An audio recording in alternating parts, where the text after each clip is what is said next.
Lesson 40, relative pronouns and relative adverbs. Let's recall that a pronoun is a word that replaces a noun, right? We've been doing that this unit. And an adverb, remember that an adverb describes a verb, okay?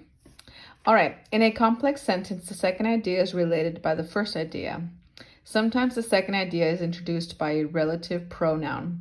The relative pronoun relates the two ideas, linking the second idea to a noun in the first idea. Abby is a girl who is on our swim team. She is the person that I brought the team to victory. So do you see how this relative pronoun is linking both ideas in the sentence? So she is the person that brought the team to victory. The swim cap which, or that, she lost has red and white stripes. This is the team whose coach was honored. He is the coach whom we met last year. When talking about people, use who, whom, or that. When talking about things, use that or which. To show who something belongs to or relates to, use whose. Sometimes the relative adverbs where and when and why, where, when, and why, introduce the second idea. Use where after the word place or place words such as room or street. Use when after the word time or time words such as day or year, and use why after reason. So this is the pool where the team practices. You wouldn't say this is the pool why the team practices, because why is a reason, right? So where, when, what time of day, when was it, and then why. All right, practice A. Underline the relative pronoun or relative adverb in each sentence. So either a relative pronoun or a relative adverb. The swim meet which takes place at our school is always the most thrilling. That would be which. The swimming events are the only ones that take place indoors. That. I found the lane where my relay partner was warming up. That would be where. So this one right here is a relative adverb. And this right here is a relative pronoun. This is a relative pronoun. You can do that if you want to. That could help you remember what a relative adverb or a relative pronoun is. Practice A. Number 4, Angela is a girl with whom I swim in the relay race. And that one is whom, with whom. And whom would be the relative pronoun. There is a good reason why the other team arrived so late. That would be why, and that is a relative adverb. All right, practice B. Write the relative pronoun or relative adverb in parentheses that correctly completes each sentence. Olympic athletes are the people blank I look up to the most.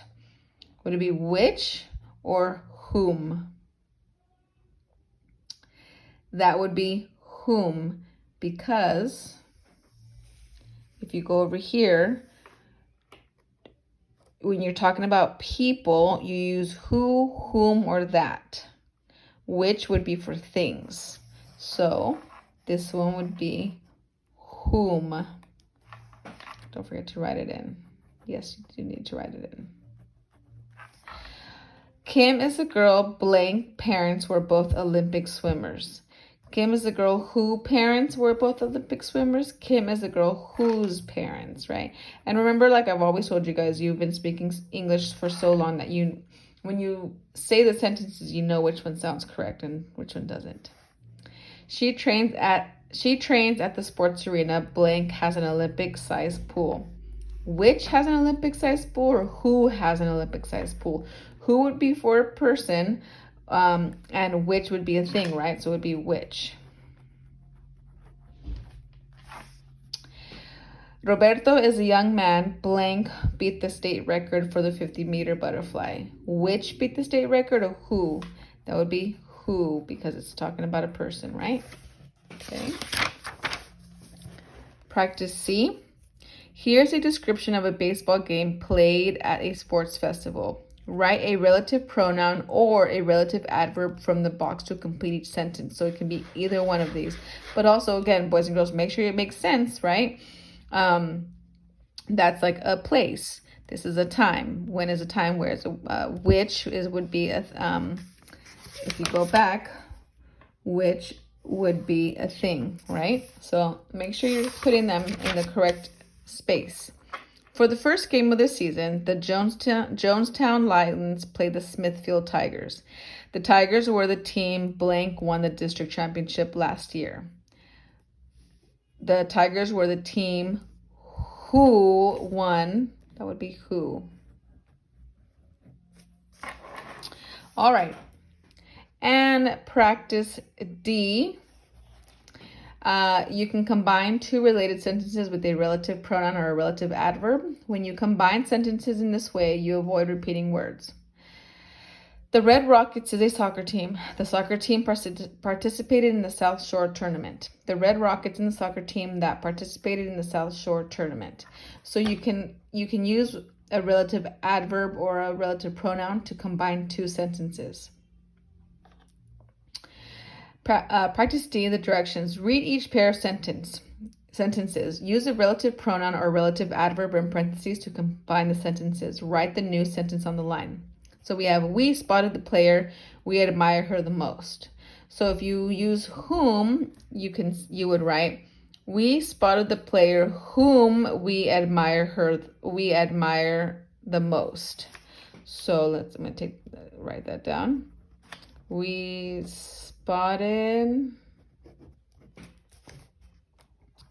the player whom we admire the most. And I apologize for the uneven writing. Admire the most. It's kind of hard holding the phone and completing this. All right. Number 2, Rachel is the new player. She joined our team last weekend. And you're going to combine it with who. So you would write, Rachel is the new player who joined our team last weekend. So basically you would take this out and you add who. And you're going to continue with the same ones. And yes, you do need to write out the sentences. Okay? And again, this is for lesson 40, relative pronouns and relative adverbs.